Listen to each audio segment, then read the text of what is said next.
Shavkat Rakhmonov needs a step up in competition. Carlston Harris is a good fighter. He's a decent wrestler, has a crazy knockout power, very big for the division, but man, besides takedown defense, he didn't really have much for Shavkat Rakhmonov. Shavkat Rakhmonov was extremely patient in this fight and measuring everything that was happening, downloading data from the start and executing on the data he gathered at the finish. He was sliding away from everything Harris was throwing at him. Harris is a long guy for the division, so the distance management for Rakhmonov had to be on point for him to do this. Left hooks, winging body punches, whatever it was, Rakhmonov was able to get away and eventually came to Rakhmonov's offense. Notice how he didn't really throw much out there in the beginning of the fight. For a minute straight, he only threw 3 punches. Just forward pressure and defensively sliding away from punches and kicks. Until 57 seconds from the start of the fight, he starts measuring for his offense. Paul's out there with a jab, no power in it at all, no leverage, just feeling out his range. Harris wants to pressure forward. Note that down. Harris went forward to pressure after the jab. And Rakhmonov slides away from that pressure, throws a left hook to get Harris's attention to reverse his movement, and the right hand that he telegraphs was merely just to feel out the opening. He wanted to see what Harris is going to do, as well as feeling out his range. Notice when he throws the right hand,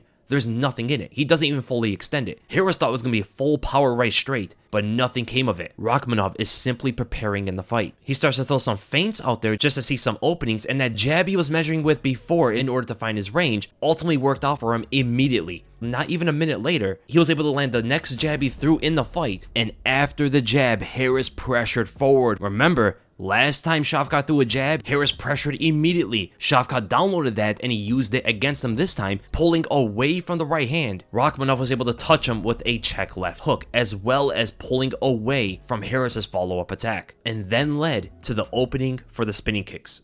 You rarely ever see someone throw consistent spinning kicks in a fight and land them precisely. I believe, I could be wrong here, but I believe Shavkat Rakhmonov has landed every single spinning kick he has thrown in his UFC career so far. And in this fight, it started with a simple opening he saw when he threw a switch lead body kick. He sees Harris's defense, lifts one knee up, one arm to defend the head, and leans to his side. This opening he saw when he threw the body kick triggered something that he wanted to find out in the fight, because that defense Harris showed right there is one of the worst against spinning attacks to your head. So not even a minute later, Shavkat Rakhmonov throws a spinning back kick to the body, but he only throws it when Harris moves to his right. This is going to be something you're going to see similar with a spinning hook kick to the head. He only throws his spinning attacks when Harris moves onto his own right side. As Shavkat looks to intercept that movement, what does Shavkat see from Harris's defense? Lifts his left leg again and picks his right hand up in order to defend. Very similar defense. Shavkat doesn't need to see that lean to the right because Harris is already moving to his right side entirely. And this is all that Shavkat needed in order to set up for the spinning hook kick. Harris hops to his right side again. This triggers Shavkat's spin.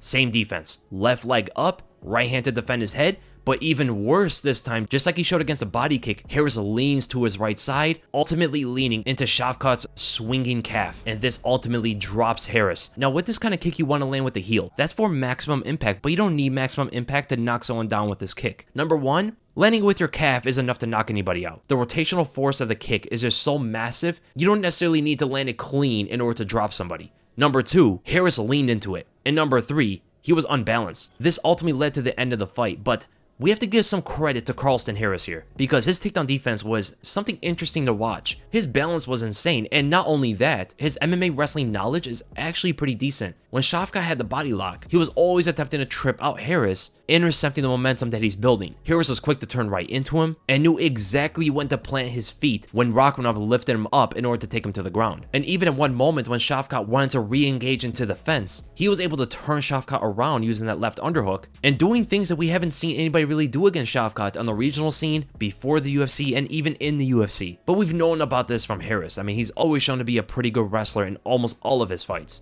But then the trip came. Inside trip, Shavkat uses that right whizzer and throws Harris over, flips with him, and almost lands into full mount. But this is one of the craziest things I've seen. Notice the position here. Why is Shavkat lifted up? Why can't he hold this position? Harris did not throw in butterfly hooks. He did not throw in his knee to lift Rakhmonov. he did it with one arm. Harris was lifting Shavkat up and pushed him away using an elbow frame. That is an insane amount of strength, man, and Shavkat is a huge guy for the welterweight division. That's a lot of weight he's picking up with one arm, and ultimately that's how he defends this. It reminded me almost of what Derek Lewis does to some people. But at the end of the day, man, Shavkat Rakhmonov showed to be the better fighter. I mean, he needs to step up in competition. His first fight was Cowboy Oliveira. His second fight then was Michel Prazeres. I mean, these two guys have been in the UFC for so long, have so many successes. He went down in competition, I believe, when he fought Carlston Harris. It was kind of weird to see that. I mean, look at the trajectory that Hamza Chimaev is on, right? He already fought a ranked fighter. There are rumors that he's going to be fighting Gilbert Burns, who's top 3. Shavkat Rakhmonov has been tearing these people apart, not in similar fashion, but finishing all of them. And he has yet to fight a ranked contender. And I know what everybody's thinking already. Hamza Chimaev versus Shavkat Rakhmonov in the future. 2024 title fight. That is the brewing anticipation that we're all feeling at the moment. These two guys are laying a path of destruction with the bodies of veterans, prospects, and now even ranked fighters in Hamzat's case.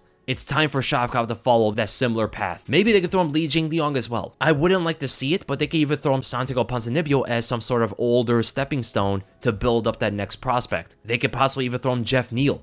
Any of those fights would be fantastic to see next for Shavkat to see where he's actually at. And remember, Shavkat has a lot of fights. He's a young guy. He's like, what, 27 years old, 28? But he has a lot of fights in his career so far.